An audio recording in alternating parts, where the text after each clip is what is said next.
ito yung sinasabi ko na meron na siyang mga ugat. Ayan. Kaya nasabi ko na successful na yung kanyang markot.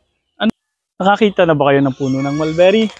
So ito, yung aking puno ng mulberry na binigay sa akin ni Madam Eya ng Ibaan, Batangas.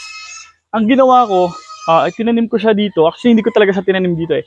Ang nangyari nun ay napabayaan ko siya dito. So lumaki na siya. Lumaki na yung kanyang puno. And gusto ko sanang mailipat itong ating mulberry. Nga lang, hindi na natin siya pwedeng hukayin kasi malalim na yung pagkakabao ng kanyang mga ugat. Kaya ang ginawa ko, sumubok ako ng tinatawag nilang markoting o pagmamarkot. So itong dalawang sangang ito ay aking naimarkot successfully. So hindi ko pa lang siya nalilipat, pero malago na yung kanyang mga ugat. Ang reason is kung mapapansin nyo, meron siyang mga bunga. So hinahayaan ko lang muna na ito ay mahinog bago natin ilipat yung ating minarkot na puno ng mulberry.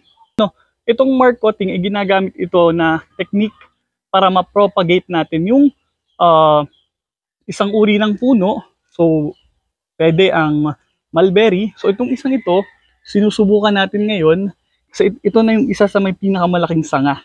Ito siya, papunta dyan. So ayun. Ayan. So isa na yan sa may pinakamalaking sanga natin. Kaya ang gusto ko sanang mangyari ay mailipat din natin, ma-markot. So ganito kalalaki yung bunga ng aking mulberry. So ito, pwede na siyang kainin kapag siya ay maitim-itim na.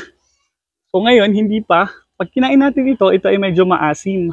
Medyo maasim pa ang kanyang bunga. So naghihintay lang tayo. Ayan. So malalaki yung bunga ng ating mulberry. Naghihintay na lang tayo na sila ay maging kulay itim.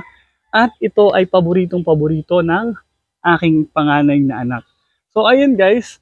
Itong sangang ito, ang gagawin natin dyan is puputulin natin dito. Puputulin din natin ito dito para malinis natin yung kanyang mga ugat. Pag nalinis natin yan, pwede natin i-transplant yan sa munang paso. Aalagaan natin hanggang sa yumabong ulit yung kanyang dahon. So, nantay ko lang talagang mahinog tong mga ito. Papabayaan ko na yung iba. Kahit madami siyang bunga ngayon, wala tayong magagawa kasi pag hindi agad natin siya nailipat, possible na itong mga ugat na ito ay mamatay. So, yun yung iniiwasan natin na mamatay yung kanyang mga ugat. Sayang naman ang ating markot. So, ayun.